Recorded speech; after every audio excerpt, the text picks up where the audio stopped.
USAA knows dynamic duos can save the day, like superheroes and sidekicks or auto and home insurance. With USAA, you can bundle your auto and home and save up to 10%. Learn more and get a quote at USAA.com/bundle. Restrictions apply. Ryan Reynolds here from Mint Mobile.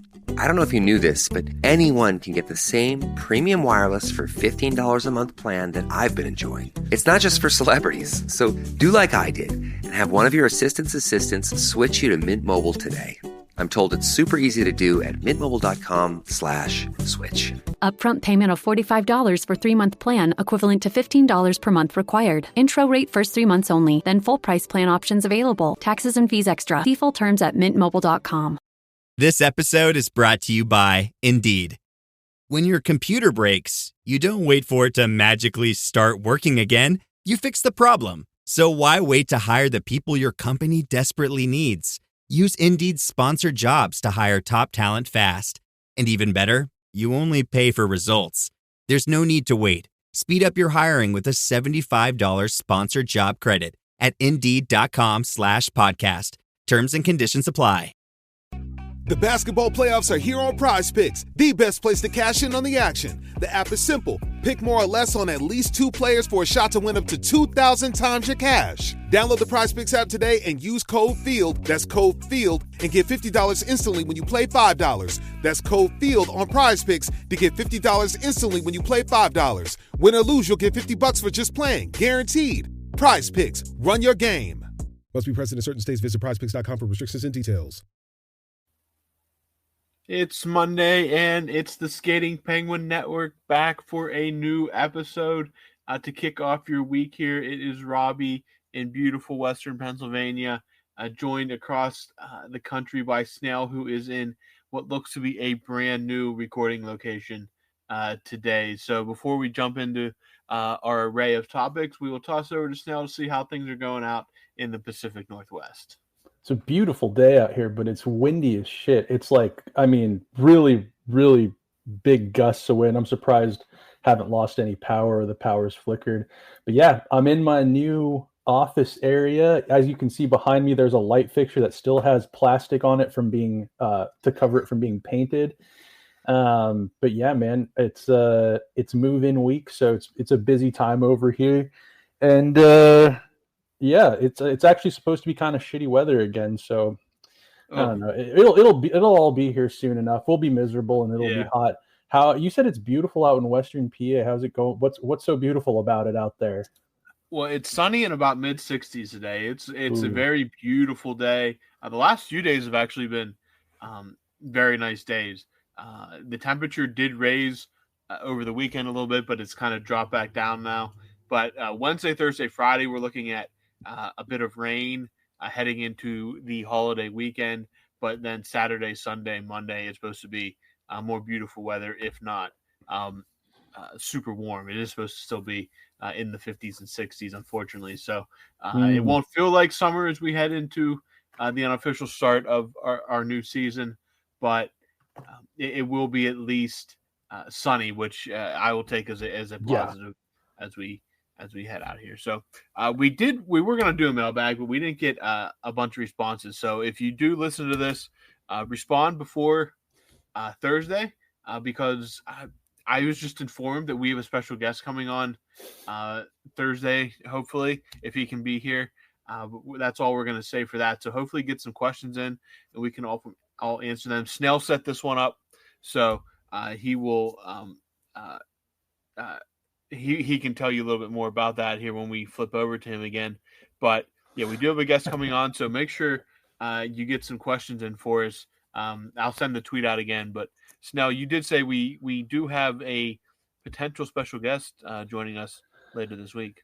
Yeah, so I've been pestering this guy for quite a while, and he's been basically just ignoring my requests. And I've even asked Robbie to maybe try to chime in and get him going, but I think it's just hasn't been the right time. But I think it is finally the right time to have this some of you love him, some of you hate him.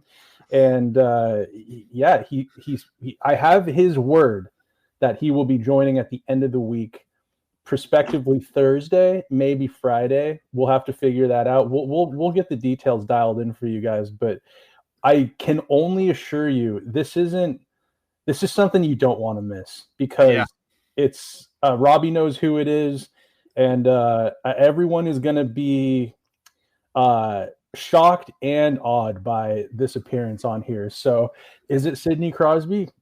Maybe. Is it Kyle Dubas? Potentially. Could it be some other person that, would be just as equally a big a deal? Potentially.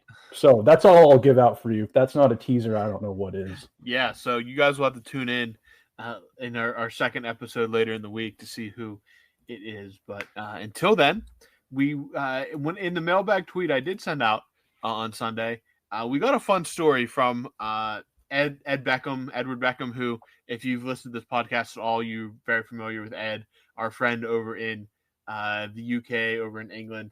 And if you listen to our last episode, you'll know that Edward had made plans to take a trip to Sweden to see Canada and Sidney Crosby play in the World Championships. That is the benefit of the World Championships being played in Europe. Our European listeners, our European Penguins fans who can't always get over to the States to see their favorite teams and players, that gives them an opportunity to do that. And Edward did get to go over, and Sidney Crosby put on a show for Edward. 2 goals, 2 assists against Slovakia on Saturday. A big performance from Sid in another Canadian victory. But the fun part was when I was corresponding with him a little on Twitter, and he said that he met a former Penguin over in Sweden, and he didn't really know much about him. And when he said he was in Sweden, I was wondering, wonder who this is. And I had a name in my head. Maybe, or that, or it was just a guy that maybe played with the Penguins a handful of games at one point. Right. Yeah. And there was a name in my head, though.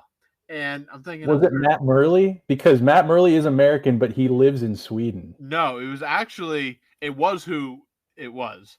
That's the name that was in my head right away. And the name is former Penguins defenseman Dick Tarnstrom. That was actually, I'm like, I just wonder. And that's who Edward met up with. And not only did Edward meet up with him, chatted some hockey, they had a few beers. That's amazing. Isn't that the dream? Yeah. But yeah, Dick Tarnstrom is Swedish. He played for the Penguins. If you were around, you will remember him from the early 2000s. He was kind of a conduit in between the Lemieux and Crosby, Lemieux, Yager, Crosby eras. He was pretty good too when they were dumpster. They were bad. They were bad hockey teams. He actually, in 2003, 2004, he actually led the Penguins in points with 52. Oh my God. He was the Penguins' leading point getter. So he will always have that. And he played briefly with Crosby. He was actually traded. I forgot about this, but he was traded during Crosby's rookie season to Edmonton, who then went on to lose the Stanley Cup final in Game 7 to the Hurricanes that year. Yeah. But Edward did ask him, is Sidney Crosby the best player you ever played with? And he responded with, well, I played with Mario Lemieux. So yeah, pretty crazy. The conduit between these two eras in Tarnstrom, and he'll always have the title of he led the Penguins leading point scorer.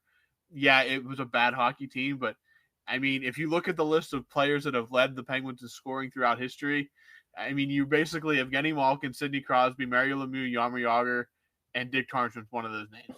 I mean, the list is actually pretty short because what the Penguins have had since the mid '80s in terms of talent. But I honestly, I went from getting ready for a mailbag to being like, this is a fantastic story. This is hilarious. It's great. And no, I think it's super cool that, like, I don't know about you, Robbie, but you're like a lifelong sports fan, just like me. And, you know, you fall in love with the superstars, you know, you that's why you turn on the TV. That's what really gets you out of your seat typically. But I think you could probably relate to this as well. But as a lifelong sports fan, it's the Dick Tarnstroms you probably would like to actually have a beer with someday and meet in the wild. It's the, you know, like I think about the Mariners, you know, they've had a couple of epic runs, and I don't want to turn this into any sort of baseball podcast, but, you know, we always had the superstars, the A-Rods, the Griffeys, the Ichiros, But man, growing up, it was always it was kind of like the versatile random players you really fall in love with, that you like find yourself being like, man, that guy just seems like a cool guy. Same within hockey, a lot of people like I know the Penguins, how many every year you can probably pick a blue collar guy that is not Sid, Gino, Tanger, Carlson, Fleury. It's one of their marquee players. You find these guys that you're like, man, that guy just probably is a cool guy to like hang out with. Who he never played for the Penguins, but he played for Wilkes-Barre. He's from Pittsburgh though. Someone that I always thought, I follow him on social media, that'd be sick to have a beer with, is that Matt Bartkowski. Mm-hmm. He seems just like he seems like a cool guy. Dick Tarnstrom led the team in scoring. He was there with Lemieux for a brief stint, and he was there with Sid for a very brief stint as well. And God, he's not ruined by fame. I don't want to ruin's a tough term, but like, you know what I mean? If you were sitting down at a bar, you wouldn't have necessarily that glowing aura you have to get by to like kind of strike up a conversation with a famous guy. You could go up to Dick Tarnstrom and be like, man, you played for the Pens, didn't you? Like, and it'd probably be easier to approach. So I think that's actually one of the perfect scenarios to get to know an ex-Penguin or an ex-pro hockey player. It's those kind of depth guys that are probably a little bit more, they didn't grow up in a bubble because they're going to be a superstar for Canada or the US. They're pretty average guys probably deep down. What do you know what I'm trying to say? Oh yeah, absolutely. Yeah, it's the guys that are more more outward, I guess you could say. But again, with the fame and stuff of guys like you mentioned, Griffey, A-Rod, Edgar, like it's almost impossible for them to live a normal life in society. Yeah. Like you can't you can't. And like I remember I watched an interview, I think it was last year.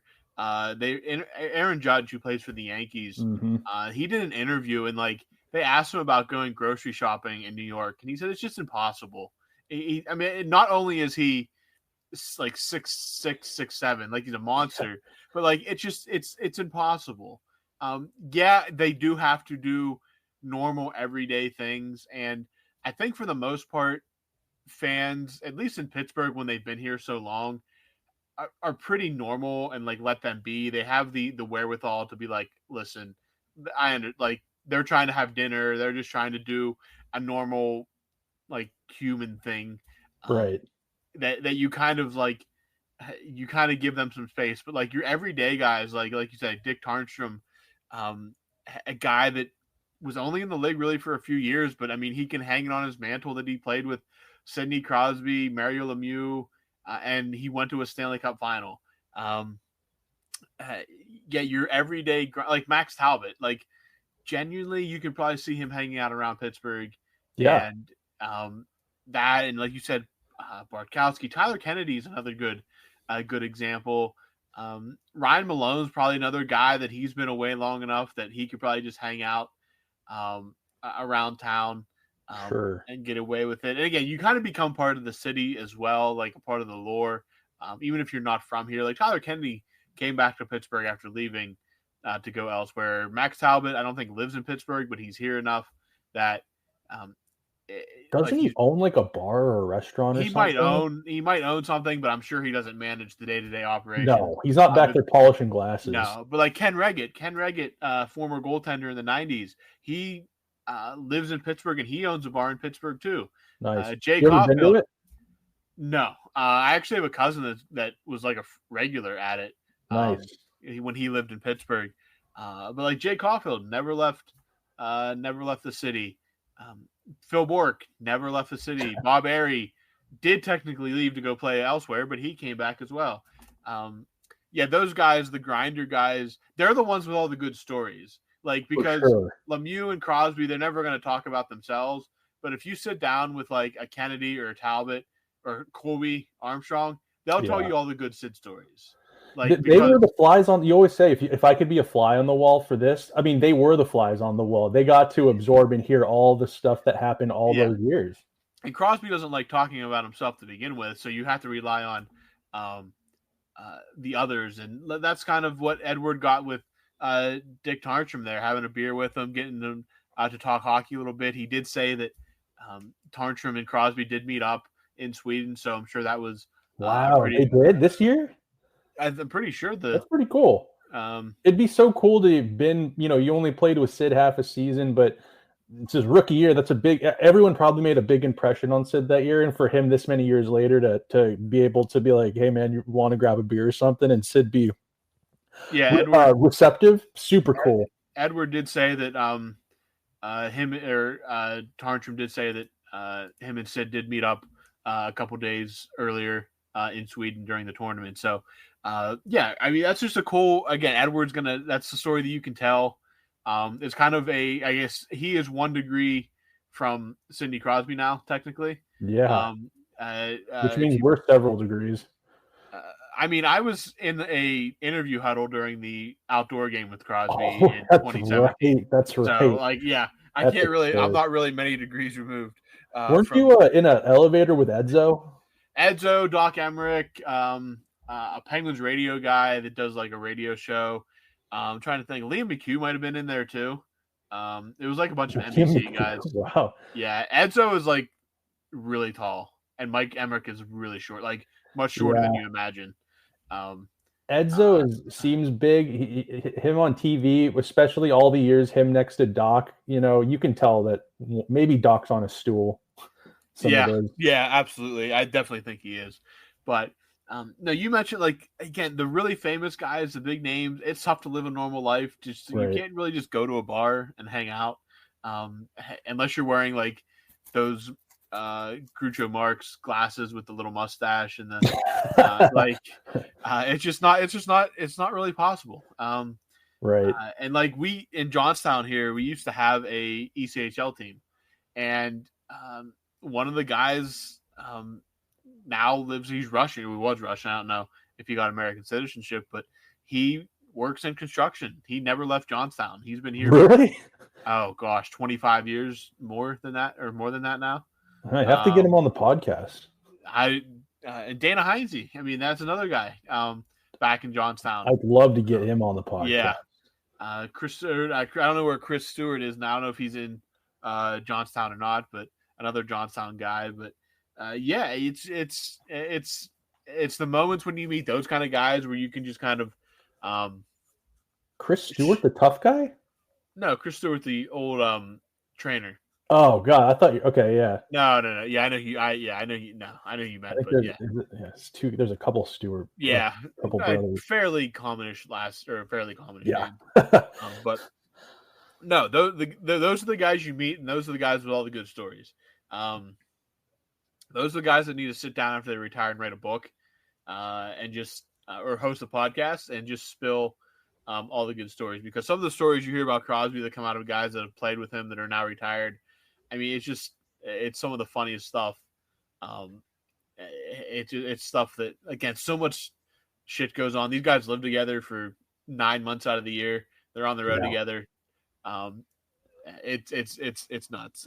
But no, that good. Is nuts. Yeah, good for Edward. I'm glad he got to see Crosby play, and I'm glad to see Crosby put a show on too. I know it can be tough for our European friends if they're fans of the team that they, again, dedicated staying up late at night if they do.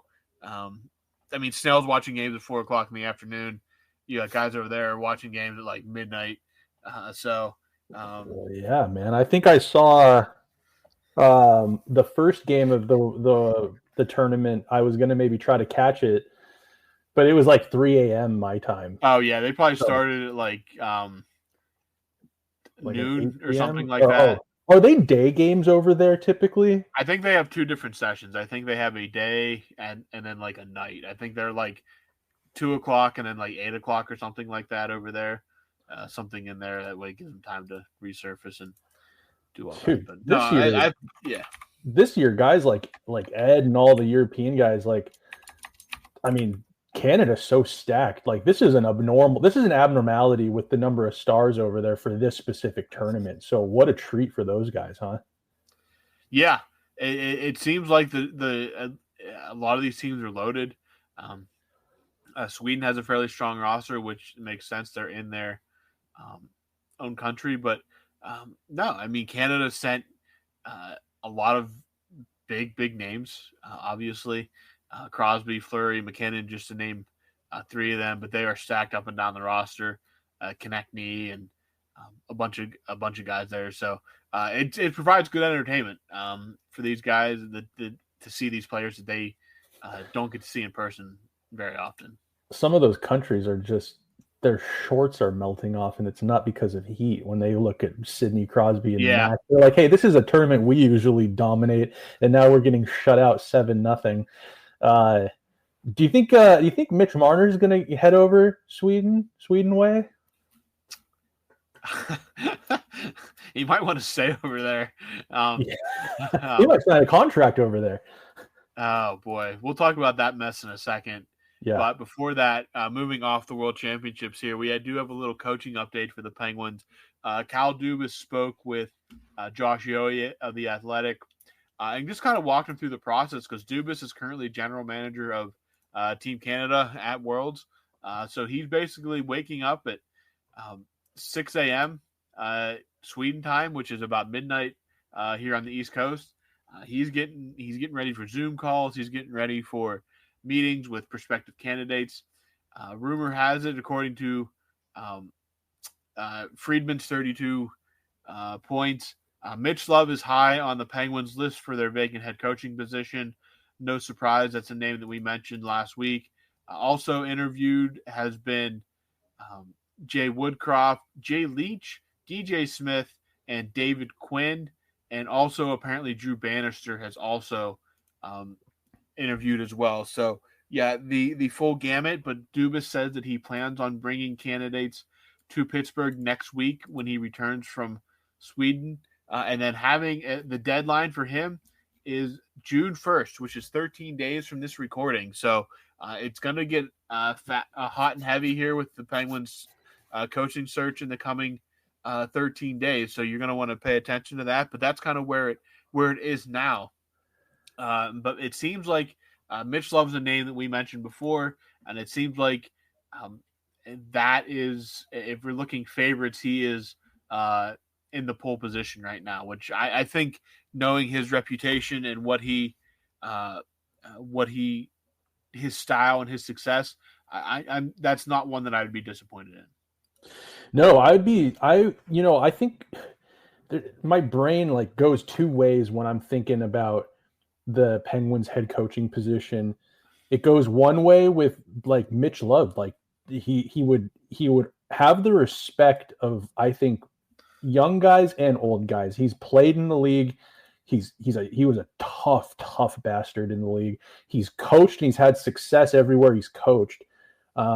It's not a retread hire. I think he has a legit shot at becoming a head coach in the NHL. I mean, he was talked about, when was it? I want to say for Calgary, before they hired their current head coach they have right now, new guy as well. I'm spacing on his name.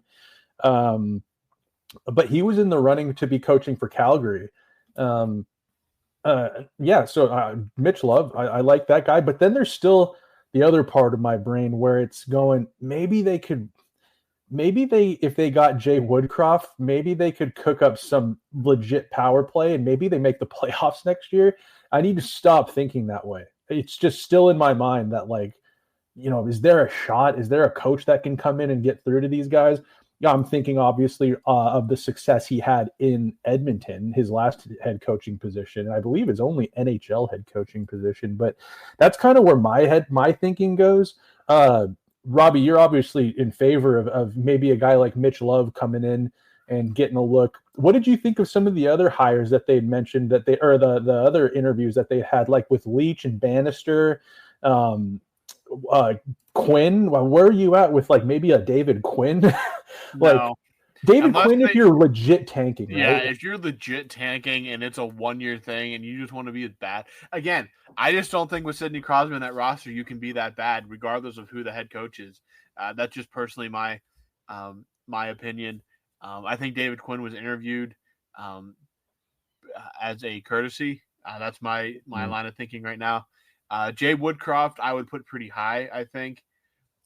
DJ Smith, you could probably sell me on, but I think that a Mitch Love or Jay Woodcroft, I would lean more toward at least ushering in this next era of Penguins hockey. Someone did point out that Drew Bannister was the head coach of the Sioux Greyhounds from 2015 to 2018. Oh no! So you always there's always a Sioux Greyhound connection, ladies and gentlemen, regardless of who, what, when, or why. If Kyle Dubas is making a decision, there will be a Sioux Greyhound connection, at least in the mix somewhere. Yeah, that was when I saw that. I'm like, oh boy, that makes a lot of sense. But yeah, if I had to pick between, if I had to rank them, I would put Love and Woodcroft at the top. I don't know as much about Jay Leach. I can't really put give a opine on that very much. But DJ Smith, you could probably sell me on. I don't know if the situation in Ottawa when he was there was not fantastic. Maybe a better situation helps, and he can succeed. But David Quinn, I'm going to choose to believe that was a courtesy interview, and that is where I'm going to stick with that until I hear more. That is my. I do not want David Quinn. That was just a courtesy hire or a courtesy. Yeah, I don't know. David Quinn for me. I mean, if you want Erik Karlsson to have 100 points and they get a top three pick in the draft at the same time, then you hire David Quinn. But which is pretty impressive. Like 100-point score and a top 3 pick in the draft. Yeah, that's one of those. That's a lottery, or not a lottery. That's a trivia question. Like at a bar some night, is like, what player had 100 points and their team got a top 3 pick in the draft that year? Yeah, I don't know if I'm really in favor of that. But yeah, David Quinn's not doing it for me, man. I'm sorry. If he wants to stay on and coach the power play again or something like that, actually, I don't even want that. I'm sorry. Thank you for your services for a year, but man, I don't know.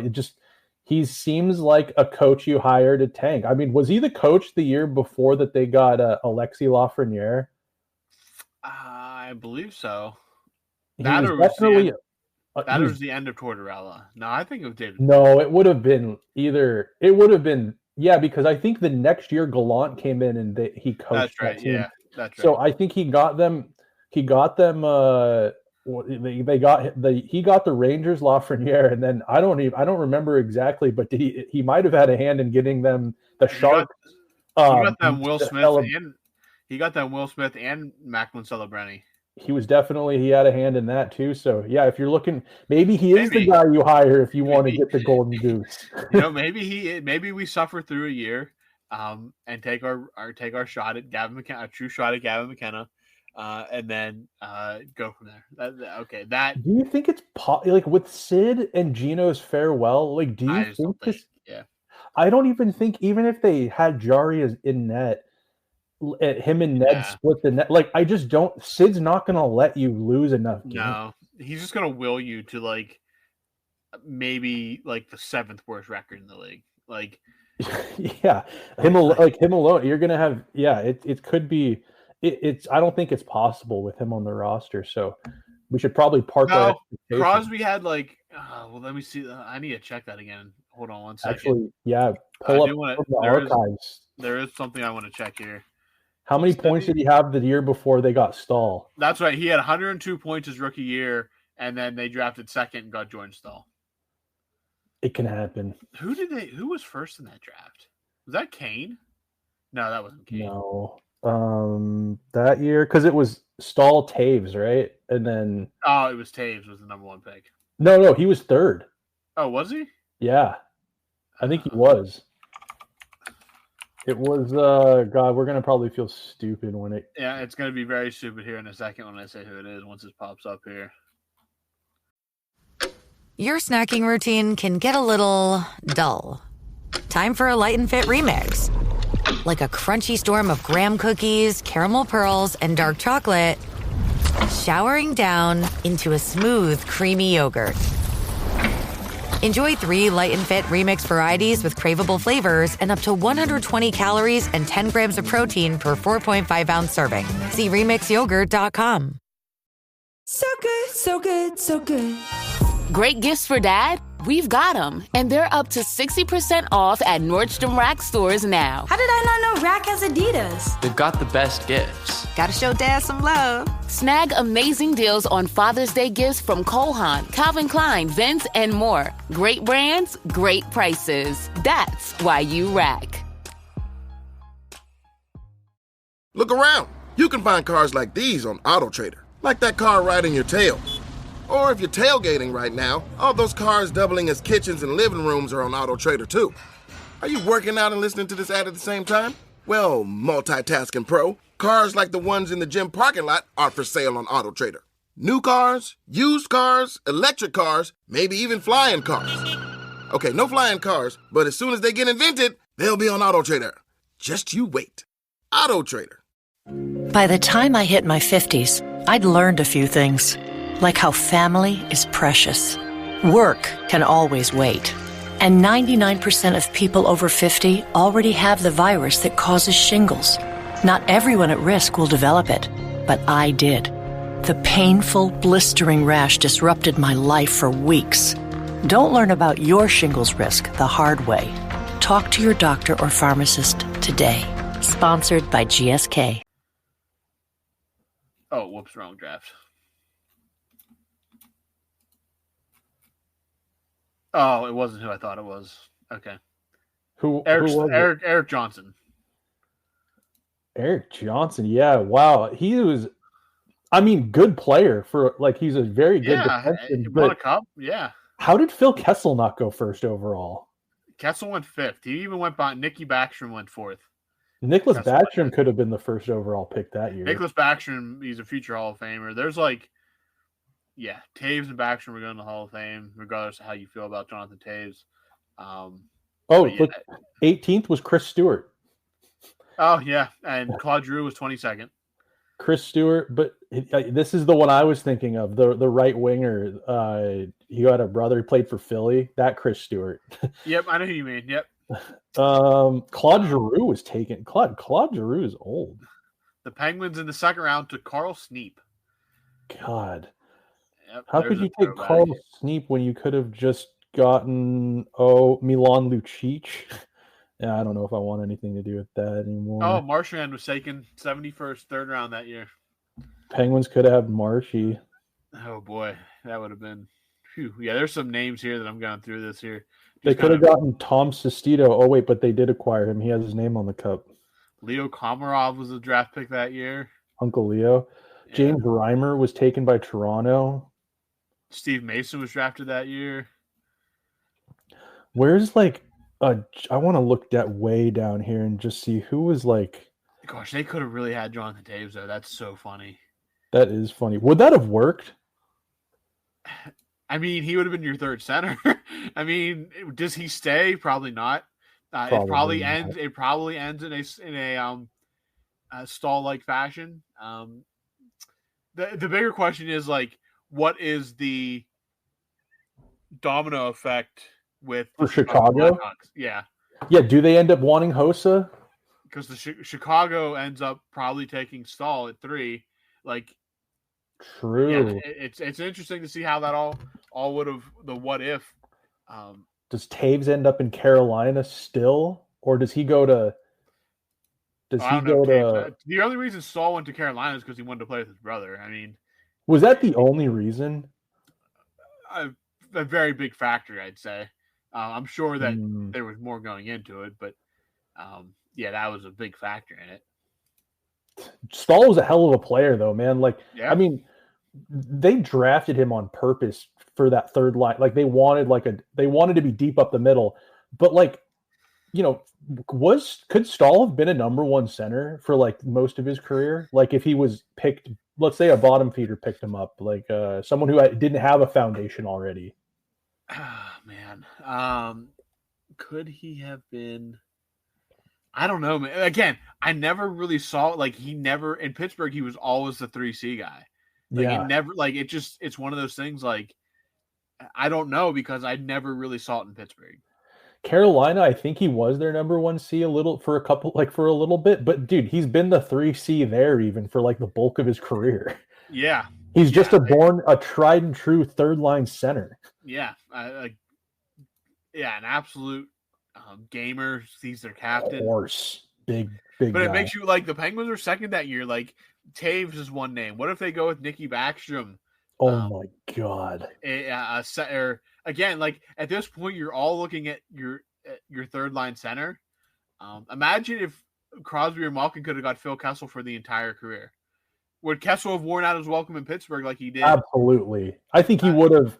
Yeah, at some point they would have probably moved off of Phil, especially if they. But I don't know. You would have had a potent young Phil Kessel for like those early cup runs. Like, I don't know. It's tough to say. I mean, it's one of those things you never know. What if he was way down on this? He wouldn't have been taken top 10. But like Claude Giroux, I mean, Giroux was the heartbeat of the Flyers for. I always think, could you imagine a Sid with Claude on his wing if they weren't enemies? They might have. Yeah. It's like every superhero movie. Like the villain could have been like the best ally. They could have just been trading the baton back and forth between hotel rooms all those years ago. So our typical tangent, but that is. So Sidney Crosby had 102 points, and then the Penguins picked second overall. So. So what you're saying is it can happen. It can happen. It can happen, but all right. We got a while before we got to start worrying about first overall picks and trade deadlines. Hopefully, So the Stanley Cup Playoffs. We have completed 2 full rounds of the playoffs in the West. We will start there. Actually, no, screw it. We're starting in the East. The Carolina Hurricanes summarily dumped the Capitals in pretty straightforward fashion. The Capitals, the Carolina is just a better hockey team. That's all there really is to it. Nothing much you can really say outside of they just kind of took it to them for 5 games. Washington did get one at home, but man, that Carolina team just relentless. Just they're all over you. Yeah. It was crazy to see Ovi getting less and less ice time. Like, how many times in his career has he been like a detriment on the ice? And I don't really even want to go as far to say he was being a detriment, but he could not keep up with the Hurricanes. This is the first time I've seen the game. The series was too fast for Ovechkin. Yeah. Again, I don't think Crosby would have had that problem. But Ovechkin, he still scored a couple power play goals, but on your normal 5-on-5, he just it wasn't. He couldn't keep up with. I think what Carolina was bringing. I think one of the goals he scored was a 5-on-3. So we talk about a lot of open ice out there, but I mean they play that annoying man-on-man style too. Like, I mean, Ovi's burning a lot of energy, trying to get open, cover his man. Like, it's just, and it's not as easy to get open now either. I mean, when you don't have that speed. You can bang bodies and make an impact that way, but Carolina's too fast. You can't even hit them, and you can't get away from them. And I think we kind of saw some troubles with speed against Montreal. And just Washington was just a better team top to bottom, and the goaltending was better. But Carolina, that's a mismatch. Carolina's played 10 games through 2 rounds. They're as rested as anybody. They are. I remember the Penguins in 2008. They swept the first round and won the second round in 5 games. So Carolina is playing minimal hockey. They should be rested and healthy. So I don't want to spend too much time on that series because trying to think about Carolina as little as possible. They're very boring to watch. Yeah. Let's go to the Florida-Toronto series. Let's go there. Toronto gets embarrassed in Game 5. Badly embarrassed. I didn't think they had any prayer in Game 6. I didn't either. They played maybe their best game of the playoffs. They won 2-0. And a little part of you's thinking on the road in Carolina, in Florida, where Florida is a very good and Florida's a very good hockey team. And Florida has that the last change. Like, they had all that. And a part of me is thinking they might do it now. And boy, did they ever not. They lost 6-1 in Game 5. They responded by losing 6-1 in Game 7 back at home. I mean, you got to blow it up. Oh, They were talking when they lost Game 5. It had already planted the seed that it was getting blown up.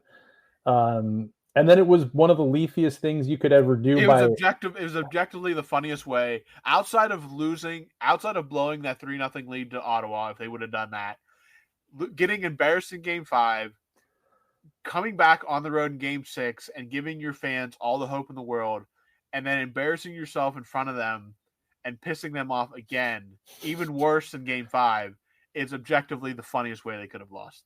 It's the leafiest thing you could do, as they're saying, and it's also almost like a troll job. And the way it wasn't even like, listen, if they would have got goalied by Bobrovsky in a 2-1 game, overtime loss, whatever. They literally pooped themselves. Oh yeah. Like, oh my gosh. They melted their shorts. Even when they went down 1-0, I'm like, you know what? Maybe they withstood that first period barrage.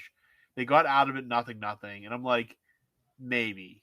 And then even when Florida scored, I'm like, okay, maybe that'll get them going. Yeah, and then no. Just got progressively worse. Even when they scored, they gave it right back.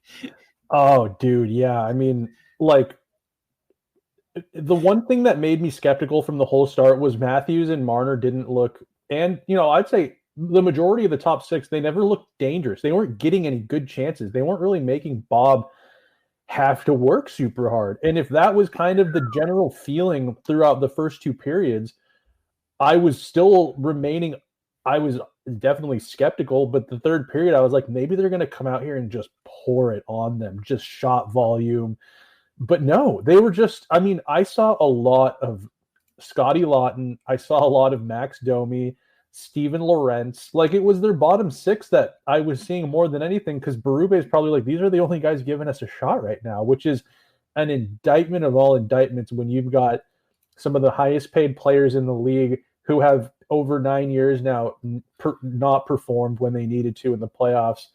You got to think, Robbie, is Marner coming back to the Leafs? I don't know if Austin Matthews is coming back to the league. One of the funniest things I thought was, after the game, all the Panthers players, well, at least like Marchand, Paul Maurice, Matt Tkachuk, were like it's not their fault. Like, they have something good here. You just got to keep going. You just got to run it back. You're building something. And like everybody pointed out, they're just saying that because they just want to keep playing this Leafs team and embarrass, because they know they can't get over the hump. They just want to keep playing them because they know it's an out. Like it's so funny. It's true. Dude, if they bring Marner back, you might have riots in Toronto. I just think the well is so poisoned.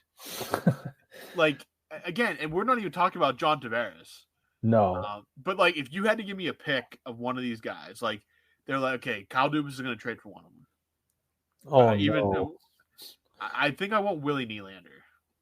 For sure. I want, if you keep Karlsson, I want Willie Nylander and Karlsson and Raquel. I want the Swedish Mafia. I just think that Nylander did not have a great series, but he has a tendency to show up more than Matthews or Marner. Oh, and he's not as old as Tavares. But I don't know, Tavares, I'm not going to lie, Robbie, Tavares might be kind of sick on the power play down. Him and Sid play such a similar style. I think you could sign Tavares with the option of okay, if it really falls apart by March, we can just trade you and get a first or second round pick. Oh yeah, definitely. I mean, it would be like a 1-year deal. It wouldn't be anything. It'd be a 1-year deal to see what happens. I think that that's probably the most realistic possibility. Somebody is going to give Mitch Marner so much money that everybody's talking about, could it be the Penguins? Do you know it's Utah is going to give him so much money. Do you really think they are, though? Do you think that they're young and naive enough to that organization? That or Chicago or Detroit. That reeks Yzerman paying that much money. Oh, God. Talk about riots. Detroit might riot the Little Caesars Arena. He wouldn't have to go far from home because Detroit's right over the border from Original 6. Original 6. I could see Chicago doing it just because Chicago right, Chicago's in a very bad position to do something stupid because they're like, we did not take that step with Bedard. We need to get him help. Who's available? And they have a lot of money to spend. That's why I just don't think I think the Penguins are more like, okay, we can maybe do something with Tavares on a short deal rather than Marner. I think a lot of the Marner talk is really just for clicks by the media because it makes it on paper it makes sense, but in reality, I don't think it makes sense at all. But Toronto, I don't know, man.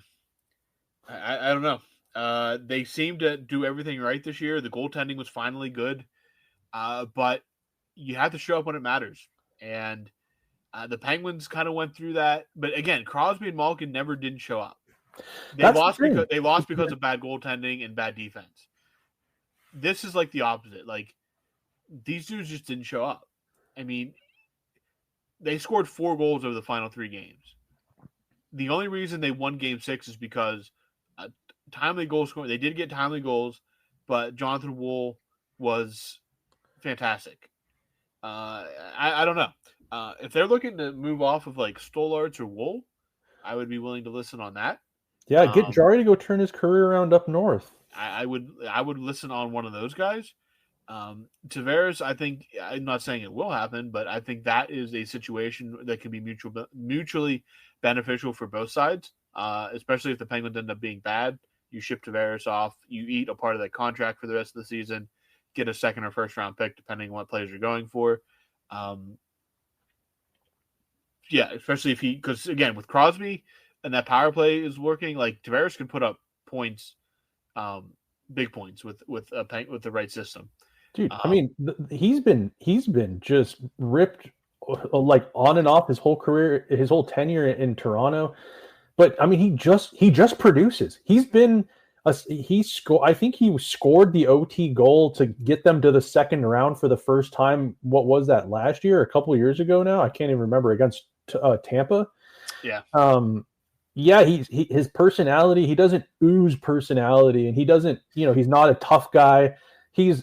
I've always kind of called him like Sid, like 3.0. He's kind of like a really like C or D level Sidney Crosby, and just his demeanor. He's less. I mean, he'll never be anything close to Sid, but his style of play and everything, like he's a little slower, a little less personality, but he's kind of like a weird clone of Sid in like the worst way. I think you can make the argument that, okay, money aside, obviously leaving for Toronto, money-wise, was the right decision. But leaving from a hockey perspective, he made the wrong decision leaving the Islanders. You think so? The Islanders went to back-to-back conference finals. That's true. They came within a game of going to the Stanley Cup final. They were John Tavares away from getting to the Cup. Yeah. I mean, he had more on-ice success, or the Islanders have had more on-ice success than the Leafs have. That's just a fact. Imagine him with like a Barzal. Like, that team could have cooked. And did he ever get to play with Barzal? Not when Barzal was actually like really developed into an actual top talent. God, yeah. But yeah, Florida escapes again.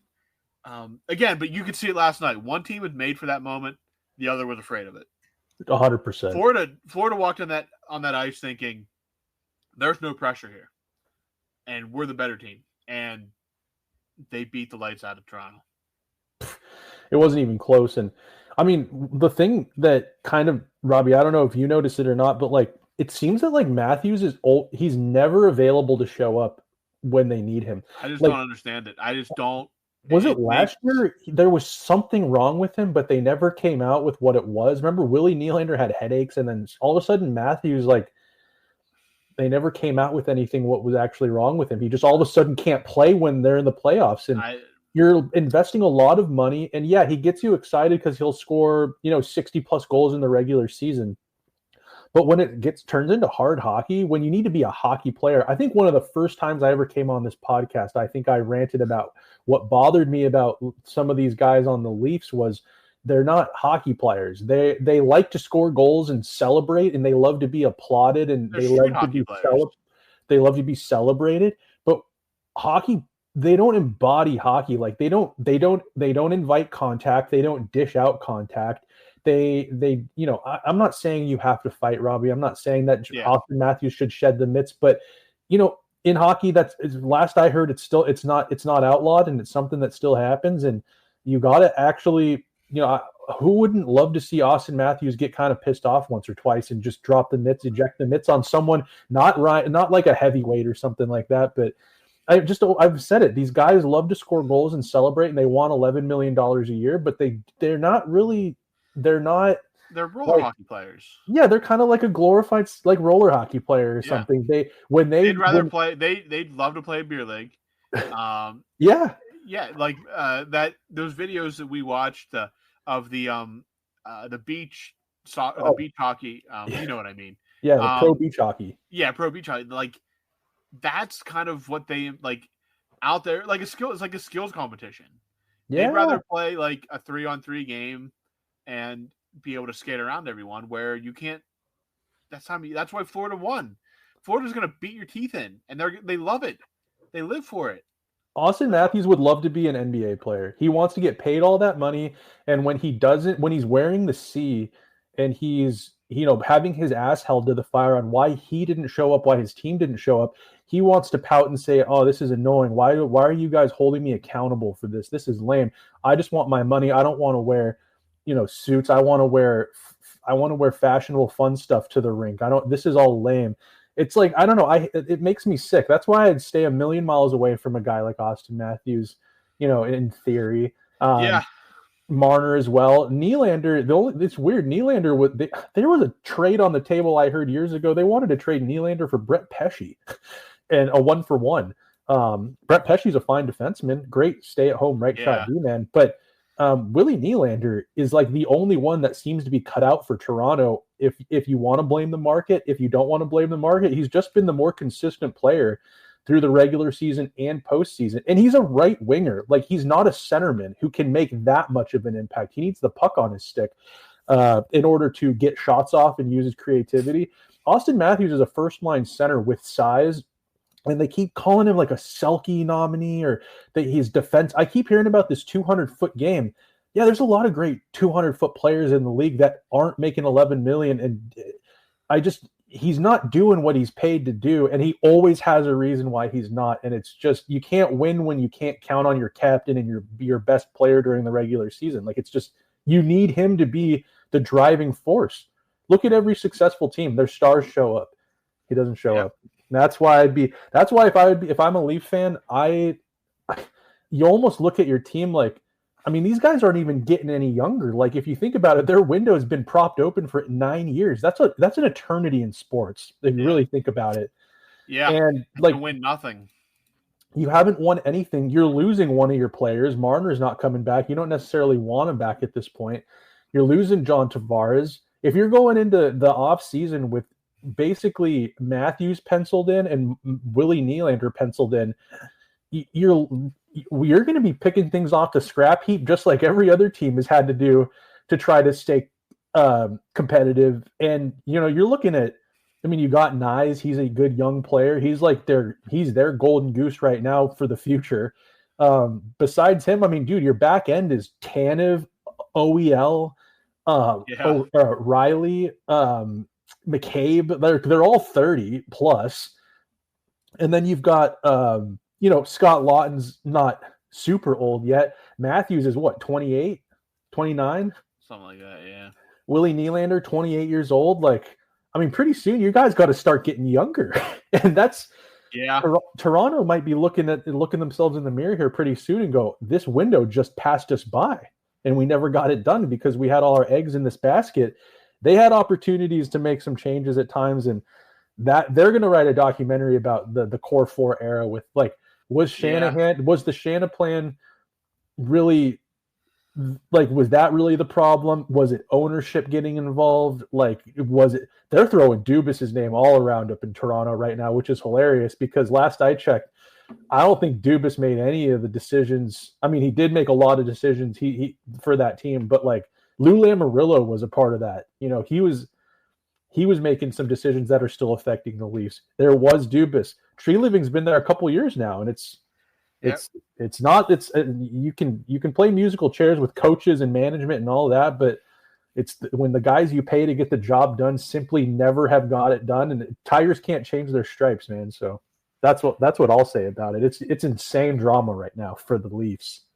Yeah, and it's only going to get more dramatic as we progress through the summer here. We're just getting started. They've literally been, as we record this, eliminated for less than 24 hours, and the pitchforks are out well before that game was even over. So will be interesting to see. But getting back to the Eastern Conference Final now, we have Carolina and Florida.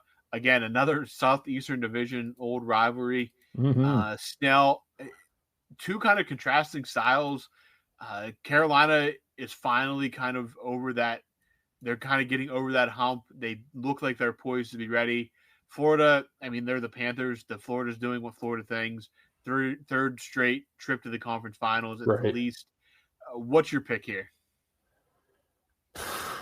Dude, I think it's going to be I think it's going to be tough to decide who wins this for me, because I think goaltending is going to matter so much, and Freddie Anderson is having a great postseason. Like he's having he's had a great year.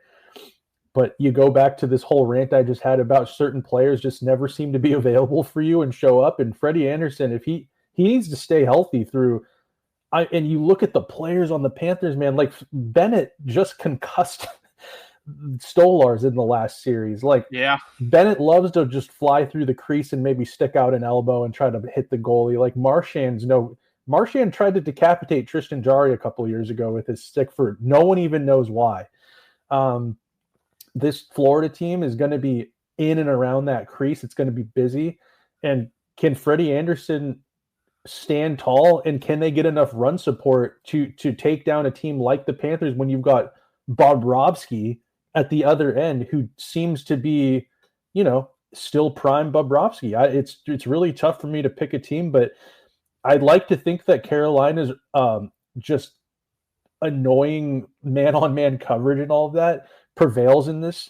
I don't want to see Florida back to another Cup final. I'm quite annoyed with Tkachuk and the Rats that be down in power down there in Florida. Yeah. I'd like to see a good guy, a guy like Rod Brind'Amour at least get into a Stanley Cup final. Taylor Hall, Slavin, that Stankoven kid's his career's just getting started, but I like a lot of this team. I think if they can keep up their pace, which, like you said, Robbie, they've only played 10 games. They're well rested.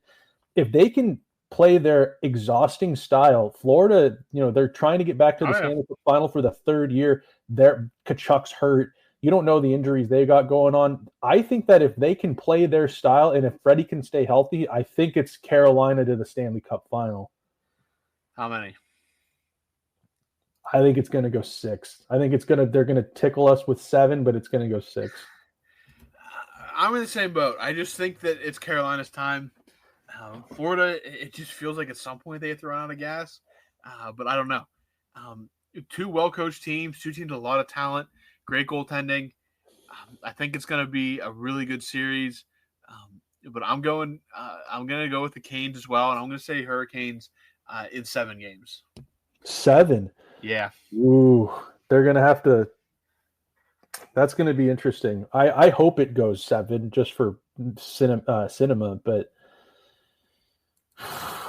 that's going to be an up and down series, man, back and forth. At least it's not a long flight for those guys. Yeah, that's for sure. In the West, we talked about Edmonton knocking off the Knights in overtime in Game 5 to advance to their second straight Western Conference Final. And we're reading a conference final rematch here as Dallas takes out Winnipeg in 6, an overtime thriller in Game 6. A back-and-forth affair, a tough day. Mark Scheifele found out his father passed the morning of Game 6, shows up and scores the first goal of the game. Dallas responds with 2, including a power play goal in overtime to win the game 2-1 and knock out the President's Trophy winning Winnipeg Jets and advance to another Western Conference final.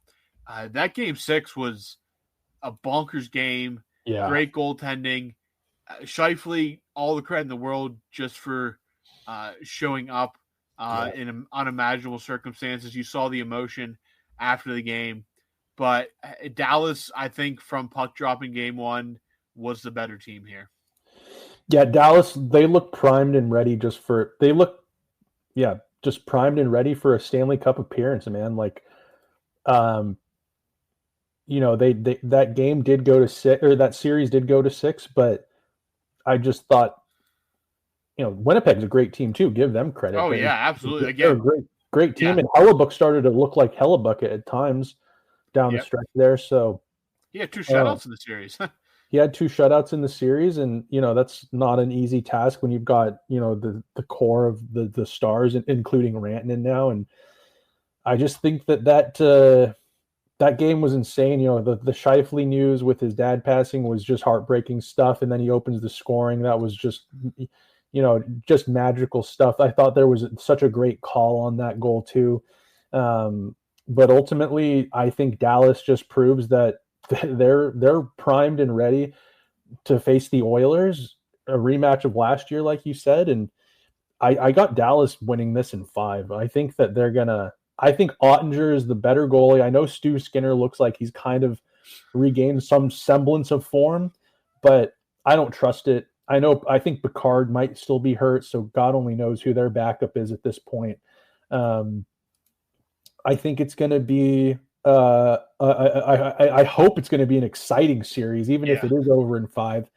I just think Dallas is there. I think that Rantanen trade is what put them over the top. And they've got Miro Heiskanen back. So they were doing most of it without him, but he's getting a little bit of rest now, and he's gotten a few touches. He's been a part of a win now. I think that I think that team is primed and ready to go to the Stanley Cup. And dude, Pete DeBoer, I mean, hasn't he gotten to like the Eastern Conference final, like something crazy, like 6 out of 7 years, and he's been fired twice? Yeah, I saw that. Somebody tweeted that out after they won on what was that, Saturday? That he's gone to 6 of the last 7 conference finals and been fired twice in that span. Pretty remarkable. What does that tell you about? Does that tell you more about Pete DeBoer? Or does that tell you more about the way that hockey is right now with teams and success? Like, it tells you more about, I think, the latter there. It tells you more about the desperation to win hockey games, and how important that is for especially monetary reasons, financial reasons. Right. That there's very little incentive to keep a coach that's struggling, which is pretty remarkable when you look at guys like Cooper and Sullivan. I'm trying to think of even Brendamore. I mean, Brendamore has been coaching there now. He's got to be one of the longest tenured guys in the NHL at this point, just from a fact of how much the NHL recycles coaches. Do you think that's kind of a bad look? I mean, Pete DeBoer is good. I mean, it's not. I think it's a little embarrassing. Like,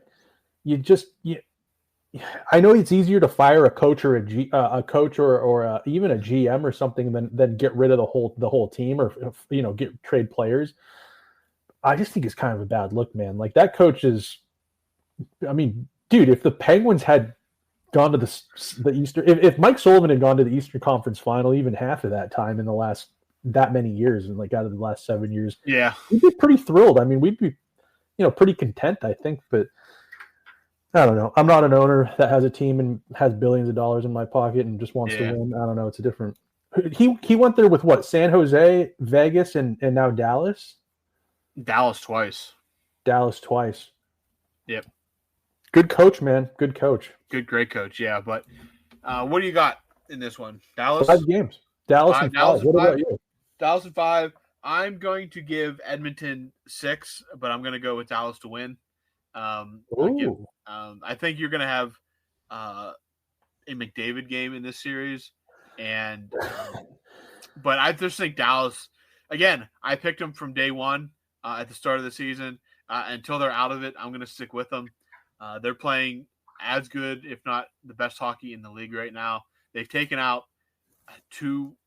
I mean, they've run the gauntlet so far. I mean, taking out Colorado, who people were picking to win the Cup, and then Winnipeg, who people were picking to win the Cup and were the best team in the regular season. Doing that again, they've played a lot of hockey, but I just like Dallas. I think they're the better team. Heiskanen back now. Jason Robertson's getting back into it. Wyatt Johnson is playing great hockey. Rantanen, he has cooled off a little bit, but he could just let loose at any point. So I'm going Dallas in 6.